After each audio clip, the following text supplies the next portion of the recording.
সেই সরকারটাকে একটু সময় দেন না। সেই সরকারটা কাজ শুরু করার আগেই শুধু নির্বাচন নির্বাচন, মানে পেটে এত ক্ষুধা, তার এখন নির্বাচন লাগবে।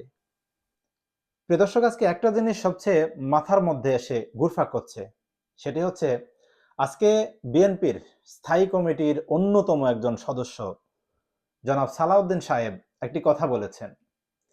তিনি খুব সুন্দর করে একেবারে আর্টিফিশিয়ালি, মানে খুব সুন্দরভাবে সাজিয়ে গুছিয়ে একটা কথা বলেছেন। তিনি কি বলেছেন?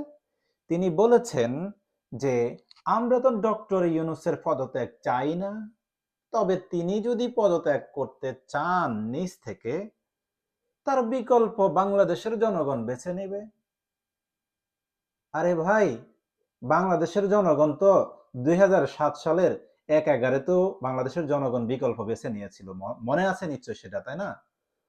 তার পরিণতি কি হয়েছিল সেটাও তো আপনার নিশ্চয় মনে আছে। আজকে যখন এই বর্তমানে সরকার, মানে বাংলাদেশের বিশেষ একটা পরিস্থিতিতে, একটা অভ্যুত্থানের মধ্য দিয়ে, একটা ছাত্র জনতা, সব ধরনের মানুষের অংশগ্রহণের মধ্য দিয়ে এই সরকারটা গঠিত হয়েছে।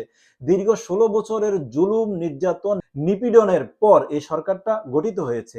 সেই সরকারটাকে একটু সময় দেন না। সেই সরকারটা কাজ শুরু করার আগেই শুধু নির্বাচন নির্বাচন, মানে পেটে এত ক্ষুধা, তার এখন নির্বাচন লাগবে। তো দেন নির্বাচন, সে একটা হানা ভোট দেন। 1979 সালে তো আমাদের বিএনপির প্রয়াত রাষ্ট্রপতি, বিএনপির প্রতিষ্ঠাতা শহীদ প্রেসিডেন্ট জিয়াউর রহমান একটা ভোট দিয়েছিলেন, তাই না?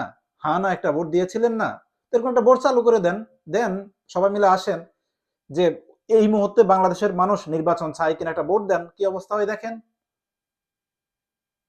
কথাটা এমন ভাবে বলেন মনে হয় আপনাদের সেই আর পাণ্ডিত্যপূর্ণ কথা কেউ বলতে পারে না।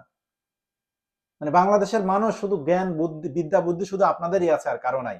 বাংলাদেশের আর মানুষ কিছু বুঝে না। বাংলাদেশের কত পার্সেন্ট মানুষ এই মুহূর্তে ভোটের জন্য আগ্রহী হয়ে আছে? একবার একটা একটা ইয়া দেন, ছোট্ট একটা মানে জরিপ নেন, সেদিকে তো যাবেন না। শুধু কেমনে এই ইউনূস সাহেবকে বিদায় দিবেন? আরে ভাই, ডক্টর ইউনূসের জন্য তো এখনো আপনারা টিকে আছেন। নিশ্চয়ই তো বুঝতে পারছেন কার কারণে বাংলাদেশের বর্তমানে স্থিতি অবস্থায় আছে। আজকে যদি ডক্টর ইউনূস না থাকতো, আপনি যেই দেশে বেড়াইছিলেন, সেই দেশের সেই সেই গুরুরা কি কি অবস্থা করতো, কি একবারও কি চিন্তা করেন? একবার কি চিন্তা করে দেখছেন বাংলাদেশের অবস্থা কোন হাল হইতো? হইতো 57 জন সেনা অফিসারকে হত্যার পর যে সেনাবাহিনীর সেখানে যে অফিসারগুলোকে রিক্রুট করা হয়েছিল, এই অফিসারগুলা কাদের? একবারও কি চিন্তা করেছেন? সেই অফিসারগুলো কি আপনাদের? গত 16 বছরে আপনাদের একটা অফিসারও কি নিযুক্ত করতে পেরেছেন সেখানে? ইনক্লুড করতে পেরেছেন সেখানে? আপনাদের আপনাদের একজনও তো আমার মনে হয় না শীর্ষস্থানীয় কেউ আছে। সাধারণ মানুষের, সাধারণ সৈন্যদের আজকে এই মানে অবস্থানের কারণে আজকে আপনারা তাদের সেনাবাহিনী কিছুটা হলেও ইয়ে পাচ্ছেন। কিন্তু আজকে যদি বিকল্প কোনো একটা পরিস্থিতির সৃষ্টি হয়, এই যে শীর্ষস্থানীয় যারা আছে, যারা আপার লোক, তারা কি করবে আপনাদের একবারও কি চিন্তা ভাবনা করেছেন? কেন এত মানে একজনের পিছনে একজনের লাগাই দেন? একটু ওয়েট করেন না। ডক্টর ইউনূস তো বলেছেন, আপনি বলছেন বারবার যে আমরা চেয়েছি নির্বাচনের রোড ম্যাপ, তা তিনি চাচ্ছেন পদত্যাগ করার জন্য। নির্বাচনের রোড ম্যাপ তো উনি বলেই দিয়েছেন প্রথম অবস্থায়, যে ডিসেম্বর থেকে জুনের মধ্যে নির্বাচন হবে যে কোনো সময়। এখনো তো সময় আছে। উনি যে কাজগুলো করছে এই কাজগুলো তো করতে দেন, একটু শুরু হোক।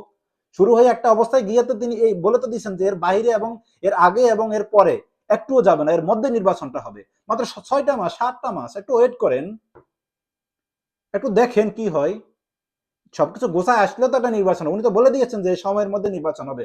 এরপর আপনারা বলছেন যে উনি কোনো নির্বাচনের কোনো রোড ম্যাপ উনি এখনো দেন নাই।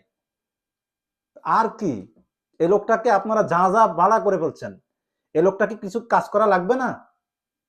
একটু কাজ করতে দেন তাকে। তিনি কিভাবে দেশের অর্থনীতিকে কোন জায়গা থেকে কোথায় নিয়ে গেছেন একবারও কি চিন্তা করেছেন?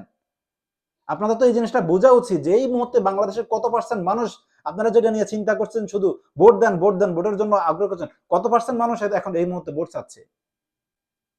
একটু ধৈর্য ধরেন। 16টা বছর তো ধৈর্য ধরছেন, আর একটু ধৈর্য ধরেন। একটু ধৈর্য ধরলে তো কিছু হয় না রে ভাই। কেন একে অপরের পিছনে লেগে আছেন?